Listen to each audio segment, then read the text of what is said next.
Let me just grip it in a way that you could never say it was limp wristing, and just really push into it as hard as I can. All right, Glock 41. Hopefully I got it fixed. This pistol has been a pain in the butt for years. I've owned it since 2018, and you know, my biggest problems were started when I started testing 10mm out of this pistol. And by the way, this is a 45 ACP.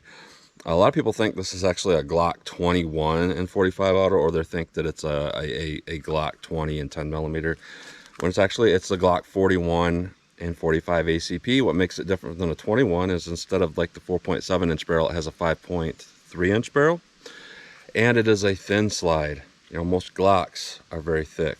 Now the issues I started having where my magazines would start falling out, and it mostly happened with my 10mm conversion, and that was just an absolute awful conversion. A lot of people say, why don't you buy a 10mm?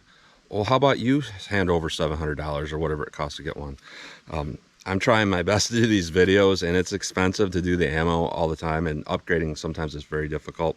So, you know, when I went with the 10mm conversion, I was going with something that cost me less than $200 to try to get running 10mm. And one of the biggest problems was that I was using a Lone Wolf barrel, and its feed ramp and everything was super narrow. It was actually more narrow than the actual bullet noses, which is very weird. But after a while, my magazines started falling out. And then I went over to testing 45 Super. Magazines were falling out. Then I went to just shooting basic 45 ACP. Magazines started falling out. And I did a lot of research on this, and apparently it is an issue with the Glock 41 in particular. And I think it might have something to do with the fact that the slide is very long and very thin. It's just something about it. It's actually a lighter pistol, even though it's over a half inch longer than a Glock 21. It's actually a lighter pistol by a few ounces. So I think that might be part of the issue here. So a lot of people were saying they're having the same issues with the Glock 41, not the 21. You hear it once in a while, but it's mostly the 41. And I've talked to law enforcement officers that had this as their duty gun, and their magazines were also falling out. But basically what I did was I ordered a new magazine release, and apparently the company that I ordered it from didn't get it right because it didn't fit this. So I put the stock one back in, and I ordered a new magazine release spring for the third time, and just to see if that would help. And you know, a lot of people were saying, well, I'm hitting that mag release when I'm shooting, but the thing is, when I shoot my Glock pistols, I have relatively large hands, so I have a hard time shooting a lot of times. And I do kind of a revolver hold on my semi-autos, but basically most people do revolver holds like this.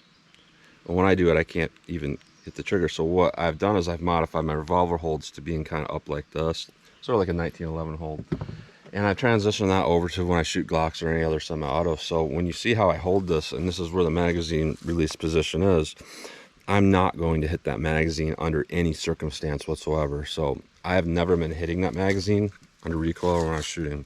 So also, in addition to getting a new magazine release spring, I just went with a brand new magazine. So we have brand new ledges on this. It should hold it in a little bit tighter. And I brought out my KKM setup here. This is a 45 ACP barrel, but the difference in it is that it is fully supported. And let me show here real quick.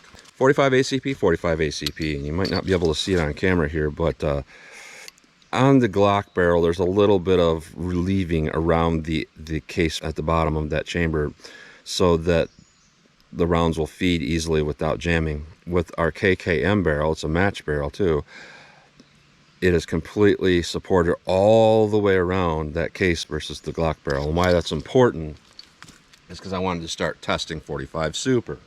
So I got the 45 Super here. I'm going to run a few of those.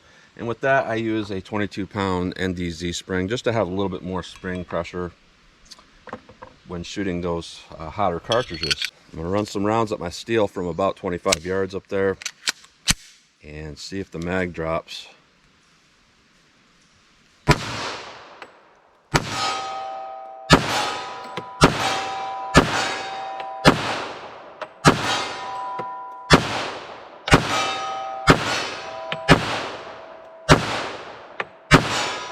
Alright, no issues.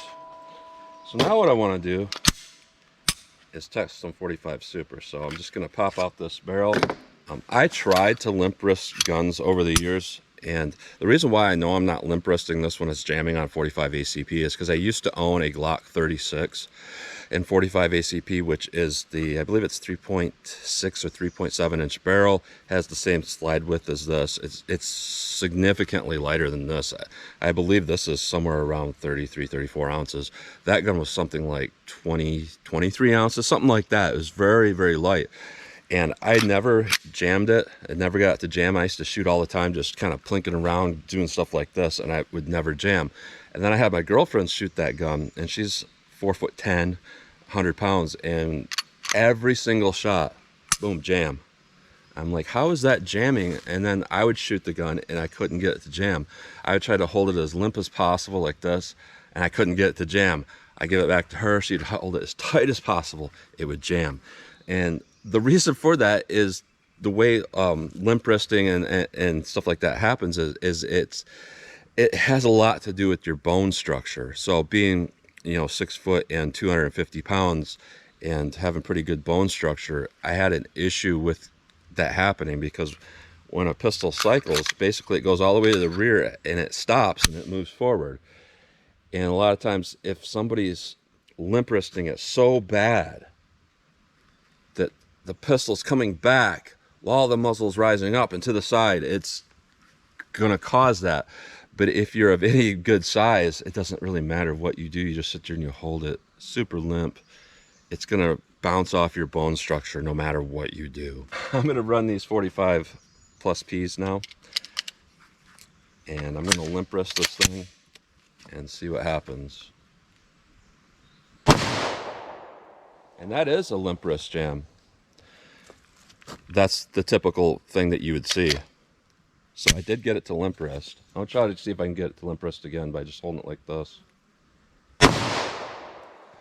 No, so let me run it standard. No problems whatsoever. Let's see if I can get it to limp wrist.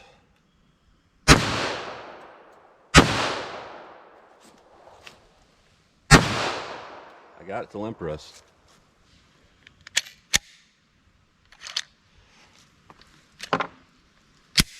Let me just shoot it normally where I'm going to let the muzzle rise, and you'll see that this is not limp wristing when the muzzle rise, it's just muzzle rise. And